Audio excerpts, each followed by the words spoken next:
One of the keys to making my artwork look realistic is to stylize the resulting image so it does not look photographic, but to still do it without tracing or trying to redraw it. Recently, I found some amazing old black and white photos of people that really look like they could make some great paintings. But of course, they're all in black and white. Now, I could try to hand color them or just make monochromatic paintings, but I really wanted to try to push the envelope here and create something really unique that transcends the original photo. After a lot of experimentation, I came up with some beautiful new artworks. So here is how I did it. I'm of the school where there's no one perfect software program. I tend to want to use the whole orchestra, so to speak. While it may seem extravagant, you'll be a lot more happy with your results by experimenting with more than one software program. So here is the list of some of the software that I used. First of all, a Windows-based photo editor. I use AC/DC Ultimate, but Lightroom and Photoshop will also work. But whatever you use, it needs to be Windows-based and be able to support Adobe-compatible plugins. Second, I use Redfield plugins for Windows. In this case, Sketchmaster 2018. This is a remarkable program that works as an Adobe-compatible plugin module for creating sketch-like images. Unfortunately, it's a Windows-only program and must use a host program to work. The next program I'm going to be using is Deep Dream Generator. This is a web-based AI effects generator. You can create smaller images for free here, but for larger ones you'll need to subscribe. Still, it's worth every penny for the fun that you'll have. Another program I use is Topaz Gigapixel AI. This is pretty much a must since you'll need to be doing some significant resizing of both the source images and the dream generator results. And the last one I use is Escape Emotions Rebel 4, and use this mainly for just some refinement. One of the best ways to find old black and white photos to work with is to go on public domain sites or a collection of different sites like Pinterest.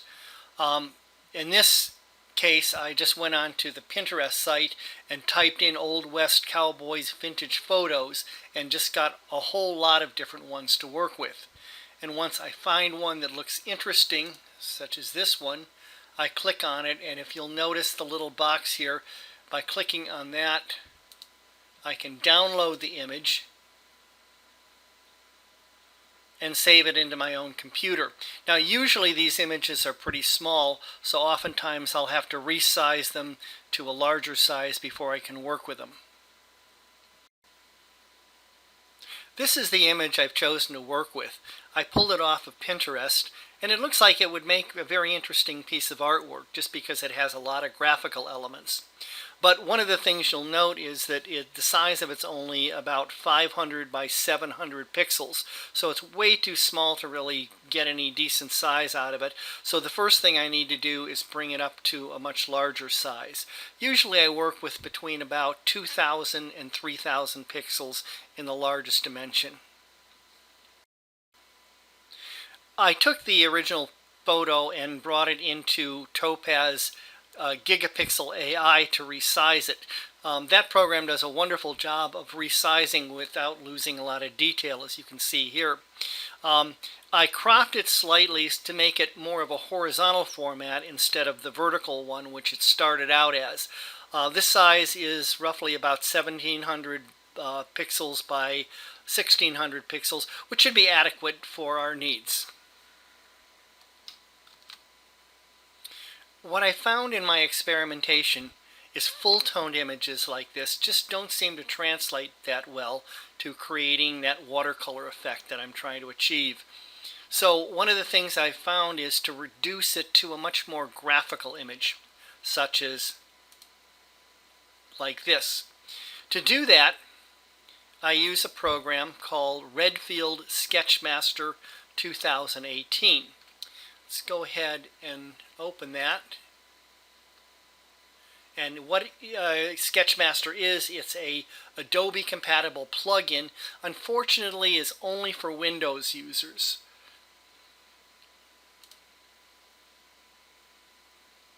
Now when you bring it up, it will always default to the last saved version. And this was the last saved version that I did. So you can kind of get an idea of what the settings are. Sometime in the future I'm going to try to do a tutorial of going over what each of these are. The best thing to do is once you find something that works, go ahead and save it as a preset, which you can do here. The next program I'm going to use is one that is entirely on the web called Deep Dream Generator. This works by uploading your image and choosing a style. It creates an effect and then you download the resulting image. There are various different levels of users. To start out with, you can use it for free. And usually you're limited to the smallest size, which is usually about 300 by 400 pixels, and then to get larger size images and more images you need to subscribe. And the subscription prices are very reasonable. This is what they are. For $9 a month is the basic, so you can usually get about between 5 and 6 of the higher resolutions per day, and then you can go up as high as $40 and kind of unlimited usage. You get energy points by having people like it, so you can see I have 160 energy points. The key to using Deep Dream Generator is by having different styles that are combined using AI or artificial intelligence technology to literally combine two different images together to create a third style. And you can see in my sandbox here I have a number of different images that I've created. When you first set up your account at Deep Dream Generator, you get your own personal sandbox that you store all your images in. There's no charge for this, so it's very easy to set it up. The key here is different styles, and as you can see, these are all the styles that I have collected. There are a number of ways to get them. You can go to other people's dreams, and if you like a style here, you can go ahead and click on the little plus sign and just copy this style, and it then comes into your sandbox. Another way to get styles is to upload them from your computer.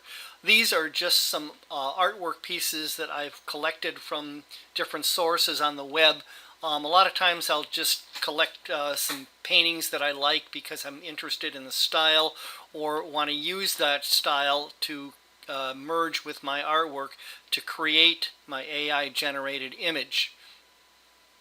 The style that I'm going to use is from a watercolor artwork by an artist by the name of Charles Reed.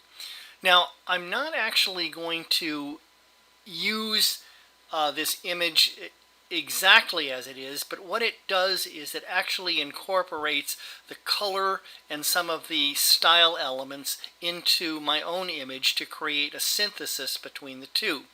You'll see a little bit better as we see the resulting image. So let's go ahead and generate an image. I'm going to start out and choose the style, and in this case I've got this already in my library, and I'm just going to go ahead and click on Use, and it's selected that as the style, and then choose File. Now since I've already uploaded it, I already have it in my media catalog. Otherwise I would just click here to upload it from the computer. So this is the image, the one that we created using the Redfield Sketchmaster plugin. I'm going to just keep the settings as they are, the default ones, but there's a lot more that you can play with, but for now I would just recommend using the default settings. And we'll go ahead and click Generate, and it'll take anywhere from 2 to 3 minutes to complete the final process.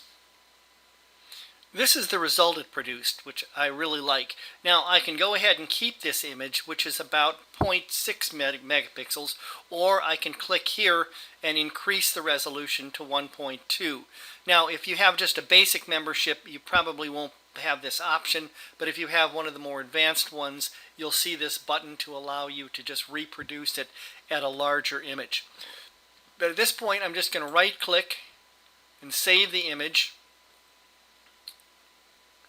and just go ahead and name it whatever.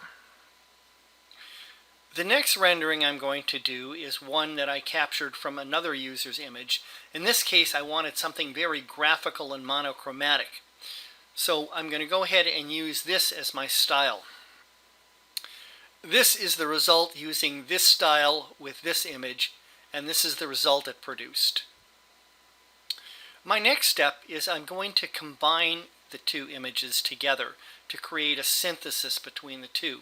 This is the first one we created, which has really nice color and very soft muted tones, but not quite enough detail. The second image is very graphical with a lot of detail, but it really doesn't have any color. So let's go back to the first image, and what I'm going to do is just bring that into this as a layer, and then just change the opacity until I come up with a combination that I like. And I can further play with it by just maybe enhancing saturation or color a little bit. In this case, I'll just increase the saturation.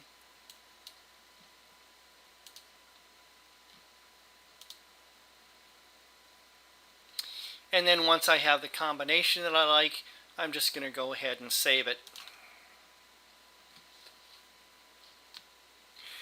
At this point, I could have just left the image alone and it would be perfectly fine. But I really want to capture all the fine nuances of a watercolor painting. To do that, I find really that one of the best programs, at least for this image, is going to be to do a little bit of tweaking in Escape Emotion's Rebel 4.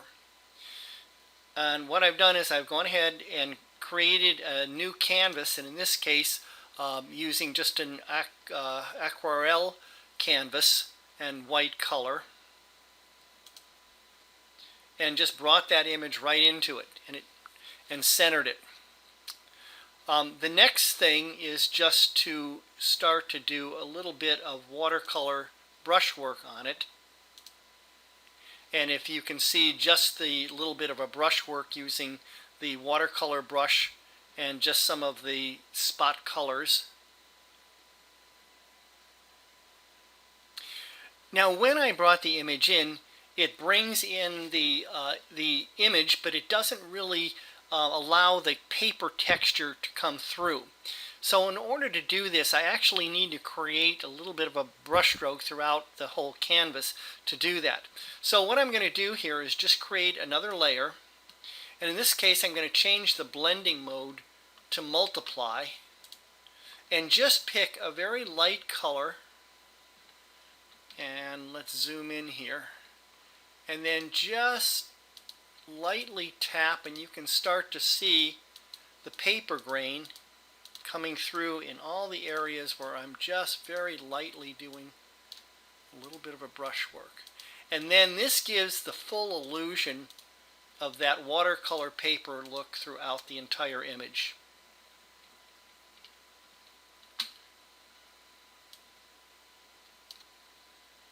So now this is the final image after I tweaked it just a little bit. So you can see from these techniques how you can create these beautiful soft watercolor images from old black and white photos using a combination of different software programs and techniques.